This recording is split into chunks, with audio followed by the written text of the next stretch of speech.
الحمد لله رب العالمين والصلاة والسلام على قائد الغر المحجلين نبينا محمد وعلى آله وصحبه أجمعين وبعد. محترم سامعین دینی و ملی بھائیوں اور بہنوں، السلام علیکم ورحمۃ اللہ وبرکاتہ۔ ریڈیو کویت کے ہفتہ وار دینی پروگرام باتیں جن سے زندگی سنورتی ہے میں آپ سب کا استقبال ہے۔ یہ پروگرام آپ سب کا ہے اور آپ سب کے دینی جذبات کا ترجمان ہے۔ اس پروگرام کے ذریعہ ہم وہ باتیں سنتے ہیں جن سے زندگی بنتی، سنورتی اور سدھرتی ہے۔ ہم آپ کے ساتھ 9 بجے تک ہیں۔ اس بیچ آپ کال کر سکتے ہیں اور SMS بھی بھیج سکتے ہیں جن کے جواب آپ کو انشاءاللہ براہ راست دیے جائیں گے۔ محترم سامعین، آج ہم دین پر ثبات قدمی کے حوالے سے آپ کی خدمت میں ایک قصہ بیان کریں گے۔ اس قصہ میں درس ہی درس ہے، سبق ہی سبق ہے، نصیحت ہی نصیحت ہے۔ اس قصہ کا اللہ تعالیٰ نے اپنی کتاب میں اجمالی طور پر تذکرہ کیا ہے اور اللہ کے رسول صلی اللہ علیہ وسلم نے اس قصہ کا تفصیلی ذکر فرمایا ہے۔ امام مسلم اور امام ترمذی نے اسے روایت کیا ہے۔ قصہ کے راوی صہیب الرومی رضی اللہ تعالی عنہ ہیں۔ اللہ کے رسول صلی اللہ علیہ وسلم نے فرمایا، کیا فرمایا؟ تم سے پہلے کے لوگوں میں سے ایک بادشاہ تھا، اس کے پاس ایک جادوگر تھا۔ جب وہ بڑھاپے کی عمر کو پہنچا تو اس نے بادشاہ سے کہا، میں عمر دراز ہو چکا ہوں، میرے پاس ایک سمجھدار لڑکے کو بھیج دیجئے تاکہ اسے میں اپنا علم سکھا دوں، کیونکہ مجھے اندیشہ ہے کہ میں مر جاؤں اور آپ سے علم کا یہ سلسلہ کٹ جائے اور اسے کوئی سکھانے والا نہ رہے۔ چنانچہ بادشاہ نے اس کے پاس ایک لڑکا بھیج دیا تاکہ اسے جادو سکھا دے۔ جب لڑکا جادوگر کے پاس جاتا تو اس کے راستہ میں ایک راہب کا گھر پڑتا تھا۔ راہب اپنے گرجا گھر میں عبادت میں لگا رہتا تھا جو عیسیٰ علیہ السلام کے دین پر تھا۔ لڑکا اس راہب کے پاس گیا، بیٹھا اور اس کی بات سنی تو اسے اس کی بات پسند آئی۔ لڑکے نے راہب سے اس کے دین کے بارے میں پوچھا تو اس نے بتایا کہ میں صرف ایک اللہ کی عبادت کرتا ہوں۔ اب کیا تھا؟ لڑکا راہب کے پاس بھی بیٹھنے لگا اور جاتا تو دیر تک بیٹھتا تھا۔ جب تاخیر ہو جاتی تو جادوگر اسے مارتا تھا۔ لڑکے نے راہب سے اس کی شکایت کی کہ جادوگر لیٹ ہونے کی وجہ سے مجھے مارتا ہے۔ تو راہب نے اس سے کہا کہ جب تمہیں جادوگر سے ڈر ہو تو کہنا کہ میرے گھر والوں نے روک لیا تھا، اور جب گھر والوں سے ڈر ہو تو کہنا کہ جادوگر نے روک لیا تھا۔ ایسا ہی چلتا رہا۔ ایک دن اس نے جس راستے سے وہ گزرتا تھا اسی راستے میں ایک بہت بڑا جانور دیکھا جس نے لوگوں کو آمد و رفت سے روک رکھا تھا۔ کہا جاتا ہے کہ وہ جانور شیر تھا۔ اس نے اپنے من میں کہا کہ آج پتہ چل جائے گا کہ جادوگر افضل ہے یا راہب افضل ہے۔ اس نے ایک پتھر اٹھایا اور کہا کہ اے اللہ، اگر راہب کا طریقہ تجھ کو پسند ہو جادوگر کے طریقہ سے تو اس جانور کو قتل کر تاکہ لوگ چلے پھرے۔ پھر اس نے پتھر مارا، اس پتھر سے جانور مر گیا اور لوگ چلنے پھرنے لگے۔ لڑکا راہب کے پاس آیا اور معاملے سے اس کو آگاہ کیا۔ راہب نے اس سے کہا کہ بیٹا، آج تم مجھ سے افضل ہو گئے، تیرا رتبہ یہاں تک پہنچ گیا جو میں دیکھ رہا ہوں۔ تجھے عنقریب آزمایا جائے گا، اگر تجھے آزمایا جائے تو میرا نام نہ بتانا۔ اس لڑکے کا یہ حال تھا کہ اندھے اور کوڑھی کو اچھا کر دیتا اور ہر قسم کی بیماری کا علاج کرتا تھا۔ جب بادشاہ کے حاشیہ نشین کو اس کی خبر ہوئی جو اندھا ہو گیا تھا تو وہ بہت سارے تحفے لے کر لڑکے کے پاس آیا اور کہنے لگا، یہ سارا مال جو دیکھ رہے ہو نا تمہارا ہے، اگر تم مجھے اچھا کر دو تو یہ سارا مال تجھے دے دوں گا۔ لڑکے نے کہا کہ میں کسی کو اچھا نہیں کرتا، اچھا تو اللہ تعالیٰ کرتا ہے، اگر تو اللہ پر ایمان لے آئے تو میں اللہ سے دعا کروں گا اور اللہ نے چاہا تو تجھے ٹھیک کر دے گا۔ مصاحب اللہ پر ایمان لے آیا، اللہ تعالیٰ نے واقعی اس کی آنکھ لوٹا دی، اس کو اچھا کر دیا۔ وہ بادشاہ کے پاس گیا اور اس کے پاس بیٹھا جیسا کہ پہلے بیٹھا کرتا تھا۔ بادشاہ نے اس سے کہا کہ تیری آنکھ کس نے روشن کر دی، تیری آنکھ کس نے لوٹا دی؟ مصاحب نے کہا کہ میرے مالک نے۔ بادشاہ نے کہا کہ میرے سوا بھی تیرا کوئی رب ہے، میرے سوا بھی تیرا کوئی مالک ہے؟ مصاحب نے کہا ربی و ربک اللہ، میرا اور تیرا رب اللہ ہے۔ بادشاہ نے اس کو پکڑا اور مارنا شروع کیا اور مارتا رہا یہاں تک کہ اس نے لڑکے کا نام بتا دیا۔ لڑکے کو بلایا گیا، بادشاہ نے اس سے کہا بیٹا تو جادو میں اس درجہ پہنچ گیا ہے کہ اندھے اور کوڑھی کو اچھا کرنے لگا اور بڑے بڑے کام کرتا پھر رہا ہے۔ وہ بولا میں کسی کو اچھا نہیں کرتا، اللہ اچھا کرتا ہے۔ بادشاہ نے اس کو پکڑا اور مارتا رہا یہاں تک کہ اس نے راہب کا نام بتا دیا۔ راہب کو لایا گیا، اس سے کہا گیا اپنے دین سے پھر جا۔ اس نے انکار کیا۔ بادشاہ نے ایک آرا منگوایا اور راہب کے بیچ مانگ پر یعنی اس کی بیچ پیشانی پر رکھا اور اس کو آدھا آدھا چیر دیا یہاں تک کہ اس کے 2 ٹکڑے ہو گئے۔ پھر مصاحب کو بلایا، اس سے کہا کہ اپنے دین سے پھر جا۔ اس نے بھی انکار کیا دین سے پھرنے سے۔ اس کی بھی پیشانی پر آری رکھا اور اس کو چیر دیا یہاں تک کہ اس کے بھی 2 ٹکڑے ہو گئے۔ پھر وہ لڑکے کو بلایا اور اس سے کہا کہ اپنے دین سے پلٹ جا۔ اس نے بھی پلٹنے سے صاف انکار کیا۔ تو بادشاہ نے اس کو اپنے چند آدمیوں کے حوالے کیا اور کہا کہ اس کو فلاں پہاڑ پر لے جا کر کے چوٹی پر چڑھاؤ۔ جب چوٹی پر پہنچو تو اس لڑکے سے پوچھو، اگر وہ اس دین سے پھر جائے تو ٹھیک، ورنہ اس کو نیچے دھکیل دو۔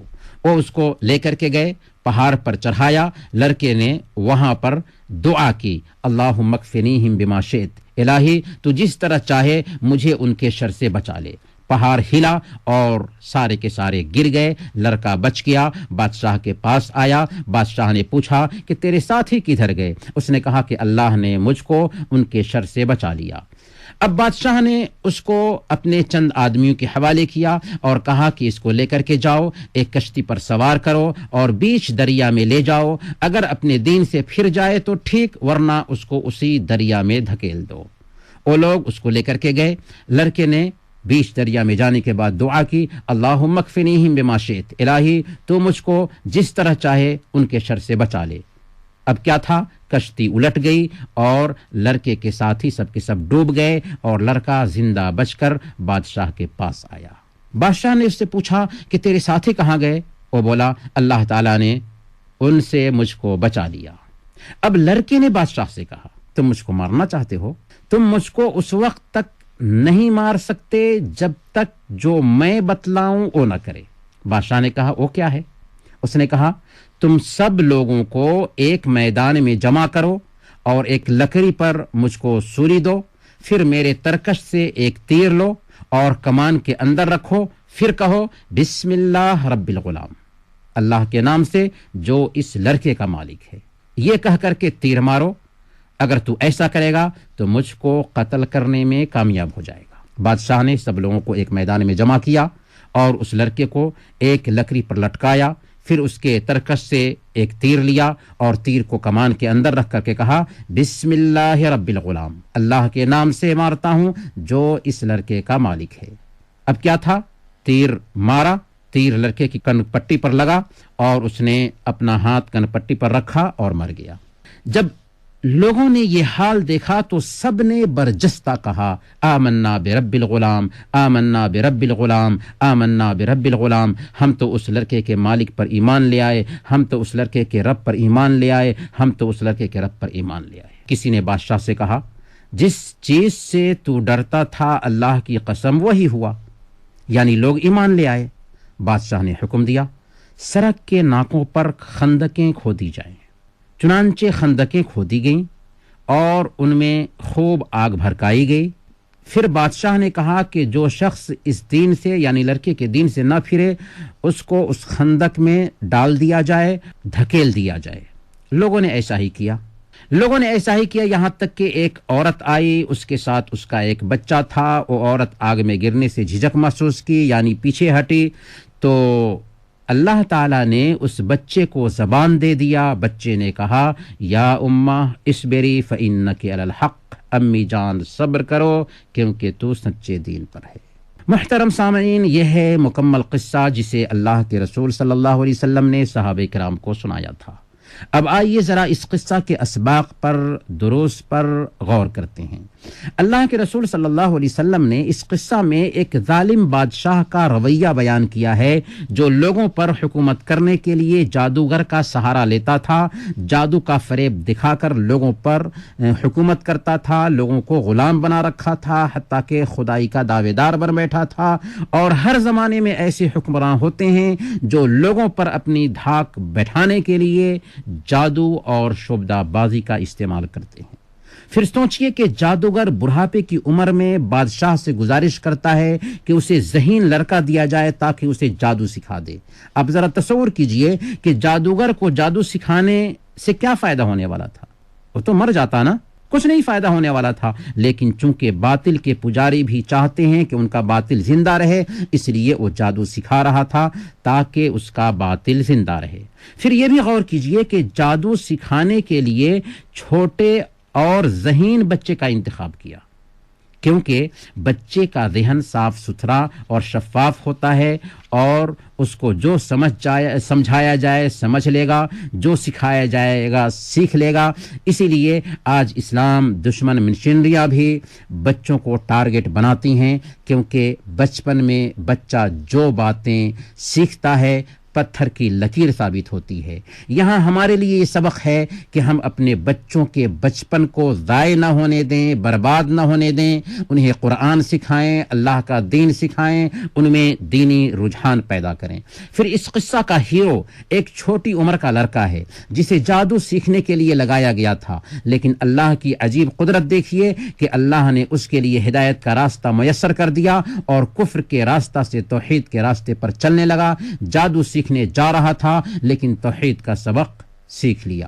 محترم سامعین، اس قصے سے ہمیں یہ بھی سبق ملتا ہے کہ دینی مصلحت کے تحت جھوٹ بولنے کی گنجائش ہے، جبکہ اس کے بغیر کوئی چارہ نہ ہو۔ جب جادوگر راہب کے پاس ٹھہرنے کی وجہ سے بچے کی پٹائی کرتا تو بچے نے راہب کے پاس حاضری نہیں چھوڑی، البتہ راہب سے حل پوچھا تو اس نے بچنے کی ترکیب یہ بتائی کہ اگر جادوگر تاخیر ہونے کی وجہ سے مارے تو کہہ دینا کہ گھر والوں نے روک لیا تھا، اور گھر والے تاخیر ہونے کی وجہ سے مارے تو کہہ دینا کہ جادوگر نے روک لیا تھا۔ کسی کے ذہن میں یہ سوال پیدا ہو سکتا ہے کہ کیا یہ جھوٹ نہیں؟ آخر راہب نے بچے کو جھوٹ بولنا کیوں سکھایا؟ ہم کہیں گے کہ اللہ کی رحمت ہے کہ اس نے جھوٹ کو علل اطلاق حرام نہیں ٹھہرایا ہے، بعض جگہوں پر جھوٹ بولنا جائز ٹھہرایا ہے جبکہ مصلحت پائی جائے، جیسے صلح کرانے کے لیے جھوٹ بولنے کی گنجائش ہے، جنگ میں جھوٹ بولنے کی گنجائش ہے، بیوی کے ساتھ خاص حالات میں جھوٹ بولنے کی گنجائش ہے۔ یہاں بھی دین کی مصلحت اس بات کی مانگ کر رہی تھی کہ بچہ جھوٹ بولے، ورنہ اس کے لیے دین سیکھنا ممکن نہیں ہو سکتا تھا۔ اگر وہ کہہ دیتا کہ راہب کے پاس سے گزرتا ہوں اور اس سے دین سیکھتا ہوں تو فوراً راہب کو پکڑ لیتے، لہذا دین کی مصلحت اور شر سے بچنے کی خاطر جھوٹ بولا جو اس خاص حالت میں اس کے لیے جائز تھا۔ اس قصے سے ایک سبق یہ بھی ملتا ہے کہ اولیاء کے کرامات برحق ہیں، کیونکہ قصہ میں لڑکے نے ایک پتھر مارا جس سے جانور مر گیا۔ یہ ممکن نہیں ہے کہ ایک چھوٹا پتھر بہت بڑے جانور کو مار گرائے، لیکن اللہ تعالیٰ نے عادت کے خلاف بچے کے ہاتھ پر یہ کرامت ظاہر فرمائی۔ اہل سنت والجماعت کا عقیدہ ہے کہ اولیاء کی کرامات برحق ہیں، ان پر ایمان لایا جائے، لیکن آج اس قوم کا سب سے بڑا المیہ یہ ہے کہ یہ قوم اللہ کے اولیاء اور شیطان کے اولیاء میں تمیز نہیں کر پا رہی ہے، اور جادوگروں، کاہنوں، شعبدہ بازوں، بدعتیوں اور گمراہ لوگوں کو اللہ کا ولی سمجھ بیٹھتی ہے۔ یاد رکھیں، اللہ کا ولی وہ ہے جو موحد ہو، نیک اور صالح ہو، سنت کا رسیہ ہو، بدعت سے کوسوں دور ہو۔ اگر ایسے اللہ والے کے ہاتھ پر کوئی خلاف عادت چیز ظاہر ہوتی ہے تو ہم ضرور کہیں گے کہ وہ کرامت ہے۔ پھر کرامت کے ظاہر ہونے کے بعد لڑکے کو راہب نے جو جواب دیا کہ بیٹے آج تم مجھ سے افضل ہو، یہ بہت بڑی بات ہے۔ ایک استاد اپنے شاگرد کی ہمت افزائی کر رہا ہے، وہ جلن کا شکار نہیں ہوتا بلکہ تواضع اختیار کرتا ہے، اس کی خوبی کا اعتراف کرتا ہے۔ بالعموم ایسی جگہ پر شیطانی وسوسہ راہ پانے لگتا ہے کہ میرے ہی پاس علم حاصل کیا اور اس کی مقبولیت بڑھ گئی۔ یہ سوچ نہایت گھٹیا سوچ ہے۔ آج کتنے لوگ ہیں جو اپنے ماتحت کام کرنے والے لوگوں کو دبا کر رکھتے ہیں، ان کے ٹیلنٹ کو ابھرنے کا موقع نہیں دیتے، صرف اس لیے کہ ایسا نہ ہو کہ میری جگہ پر آ جائے، یہاں پر ہمیں سیکھنے کا یہ سبق ملتا ہے کہ خوبی کا خوش دلی سے اعتراف ہونا چاہیے۔ اس قصے سے ہمیں یہ بھی سبق ملتا ہے کہ لوگوں کے عقائد کی اصلاح پر دھیان دینا چاہیے۔ لڑکا جب لوگوں کا علاج کرنے لگا تو بادشاہ کا قریبی بہت سارا تحفہ لے کر لڑکے کے پاس آیا اور گزارش کیا کہ اگر تم مجھے ٹھیک کر دو تو یہ سارے تحفے تمہارے حوالے کر دیں گے۔ لڑکا تحفے کو بالکل خاطر میں نہیں لاتا اور اس کے عقیدے کی ایک فاش غلطی کی اصلاح کرتا ہے۔ غلطی کیا تھی؟ اس نے کہا کہ میں کسی کو ٹھیک نہیں کرتا بلکہ ٹھیک کرنے والی ذات اللہ ہے، اس لیے تم یہ جو کہہ رہے ہو کہ تم مجھے ٹھیک کر دو یہ غلط ہے۔ میں کسی کو شفا نہیں دیتا، شفا دینے والی ذات اللہ ہے۔ اگر تم اللہ پر ایمان لے آؤ تو میں تیرے لیے دعا کر دوں گا۔ گویا یہاں پر عقیدہ کو ٹھیک کرنے اور موقع سے فائدہ اٹھاتے ہوئے ایمان کی دعوت دینے کا پیغام بھی مل رہا ہے۔ چنانچہ بادشاہ کا قریبی جب اللہ پر ایمان لے آیا تو اللہ تعالیٰ نے اس کی بینائی لوٹا دی۔ آج بھی جہالت کی وجہ سے لوگ انسانی ہستیوں سے شفا کی امید باندھتے ہیں اور مختلف درباروں کی خاک چھانتے ہیں، حالانکہ شفا صرف اللہ کے ہاتھ میں ہے۔ وَإِذَا مَرِضْتُ فَهُوَ يَشْفِينِ، اور جب میں بیمار ہو جاتا ہوں تو وہی مجھے شفا دیتا ہے۔ آج کتنے ایسے لوگ ہیں جو عقیدے کی فاش غلطیاں کرتے ہیں لیکن ہم زبان تک نہیں کھولتے اور ان کی باتیں سن کر کے رہ جاتے ہیں، انہیں نہیں سمجھاتے۔ آج کتنے نوجوان ہیں جو ہاتھ میں دھاگے باندھے ہوتے ہیں لیکن ہم انہیں نہیں ٹوکتے، انہیں نہیں سمجھاتے۔ کیوں؟ اس لیے کہ عقیدہ کے مسئلہ کو ہم نے معمولی سمجھ رکھا ہے۔ اس واقعے سے آخری سبق یہ ملتا ہے کہ ایمان والے کی آزمائش ہوتی ہے، اور جب دین میں آزمائش ہو تو صبر سے کام لینا چاہیے، فتنوں کا شکار نہیں ہونا چاہیے، دین سے سرم و انحراف نہیں کرنا چاہیے، چاہے حالات جیسے بھی ہوں۔ جیسا کہ ہم نے اس قصے میں دیکھا کہ ایمان والوں نے جان دے دی لیکن اپنے ایمان اور عقیدہ سے سمجھوتا نہیں کیا۔ اسی واقعے کی طرف اشارہ کرتے ہوئے اللہ تعالیٰ نے سورہ البروج میں فرمایا، اللہ تعالیٰ فرماتا ہے قتل اصحاب الاخدود النار ذات الوقود اذ هم علیہا قعود وهم علی ما یفعلون بالمؤمنین شہود۔ خندق والے لوگ ہلاک کر دیے گئے، یعنی وہ گڈھے والے جس میں خوب بھڑکتے ہوئے ایندھن کی آگ تھی، جبکہ اس گڑھے کے کنارے بیٹھے ہوئے تھے اور جو کچھ وہ ایمان لانے والوں کے ساتھ کر رہے تھے اس کو اپنے سامنے دیکھ رہے تھے۔ یہ سزا کیوں دی جا رہی تھی؟ کیا جرم تھا ان ایمان لانے والوں کا؟ جی ہاں، جرم یہی تھا ان کا کہ وہ رب واحد پر ایمان لائے تھے۔ وما نقموا منہم الا ان یؤمنوا باللہ العزیز الحمید۔ یہ لوگ ان مسلمانوں سے کسی اور گناہ کا بدلہ نہیں لے رہے تھے سوائے اس کے کہ وہ اللہ غالب لائق حمد ذات پر ایمان لائے تھے۔ محترم سامعین، یہ تھا قصہ اور یہ تھے اس کے اسباق۔ ہم آپ کی کال بھی لیں گے لیکن ایک چھوٹے سے وقفہ کے بعد۔